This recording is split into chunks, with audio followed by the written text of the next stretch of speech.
எங்க பார்த்தா கண் தெரியாத ஒருத்தன் அவன் பொண்டாட்டி சமைச்சு கொடுக்கிற சாப்பாட்டை ஒவ்வொரு நாளும் நல்லா ரசிச்சு வாய்க்கு வக்கடையா வல்லு வழக்குன்னு சாப்பிட்டு கொண்டு வாரான். பயபிளைக்கு கண்ணு தெரியனால அவனோட வைஃப வாழ்க்கையில ஒரு தடவை கூட பார்த்திருக்கவே மாட்டான். அவனுக்கு கண் தெரியலாட்டியும் கூட அவன் பார்க்க நல்ல வாட்ட சாட்டமா ஸ்மார்ட்டா இருப்பான். அதனால என்னவோ அவனும் ஒரு பொண்ணு ரொம்ப நாளாவே சைட் அடிச்சு கொண்டு இருக்கு. அந்த பொண்ணு அவங்கிட்ட வந்து உனக்கு கண்ணு தெரிஞ்சுதுண்டா, அதுக்கப்புறம் ஒரு முக்கியமான விஷயம் புரிய வரும் என்று சொல்றான். ஆனா அவன் சொன்ன விஷயத்தை பெருசா கண்டுகொள்ளாம அசால்ட்டா விட்டுட்டு போயிடுறான். அடுத்த நாள் அந்த பொண்ணு அவனை விடாம அவன் ஒர்க் பண்ற மசாஜ் சென்டருக்கே போய் மசாஜ் பண்றது மட்டும் இல்லாம அப்பவும் அவங்கிட்ட உனக்கு கண் பார்வை வந்துச்சுன்னா உன் வைஃப் எவ்வளவு அசிங்கமா இருக்கிறான்னு உனக்கு தெரியுமா, அப்பதான் உனக்கு தெரியும் என்று அவன மண்டைய கழுவிடுறாள். அது கேட்டதுக்கு அப்புறம் அவனுக்கு கொஞ்சம் அந்த வார்த்தைகள்ல விழுந்ததுனால அதுல கொஞ்சம் கன்ஃபியூஸ் ஆக ஆரம்பிக்கின்றான். அதோட அவங்கிட்ட மலைக்கு மேல இருக்கிற கோயிலுக்கு 100 நாள் நடந்து போய் வேண்டிக்கிட்டா கண்டிப்பா உனக்கு கண் பார்வை திரும்பவும் கிடைக்கும் என்று சொல்றாள் கிட்ட. அன்றைக்கு அவன் வீட்டுக்கு வந்ததுக்கு பிறகு அவனோட வைஃப் கிட்ட சொல்றான், தன்னுடைய ஃப்ரெண்ட் ஒருத்தவங்க சொன்னாங்க மலைக்கு மேல இருக்கிற கோயிலுக்கு நடந்து போய் பார்வை வரணும்னு வேண்டிக்கிட்டா கண்டிப்பா கிடைக்குமா, அதுக்காக தான் போய் வேண்டிக்கு போறதா சொல்றான். அதை கேட்டது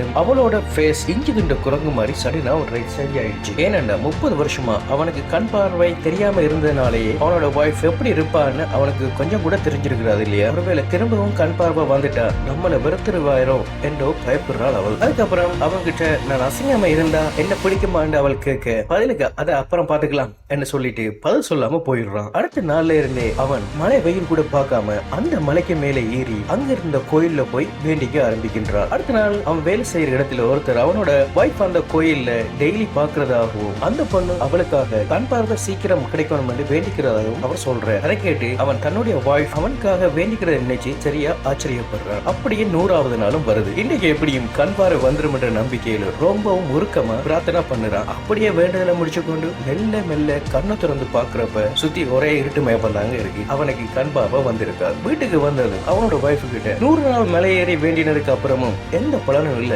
எல்லாமே வேஸ்ட் என்று வருத்தப்படுறான். அப்பதான் சடன்லியா அவன் கையில இருந்த கோயில இருந்து கொண்டு வந்த ஒரு ஆசீர்வாத கல் ஒன்று கீழே விழுது. அதை அவன் குடிஞ்சு எடுக்கிறப்ப சடனா அவனுக்கு மெல்ல மெல்ல கண் தெரிய ஆரம்பிக்குது. அதனால இப்போ அவனோட வைஃப பார்க்க முடியுது. அப்ப வைஃப்ட கேக்குறான், நான் தான் எவ்வளவு நாளும் கண் தெரியாம இருந்தேன், பட் ஊர்ல இருக்கிற ஆட்களுக்கு ஏன் கண் தெரியாம போச்சு இவ்வளவு நாளா என்ற சந்தோஷத்துல அவனோட வைஃப இறுக்கமா கட்டி பிடிச்சுக்கிறான். அவன் அவளோட அழக கொஞ்சம் கூட எதிர்பார்க்காம அதுக்கப்புறம் ட்ரூ லவ்வோட சந்தோஷமா வாழ ஆரம்பிக்கின்றான்.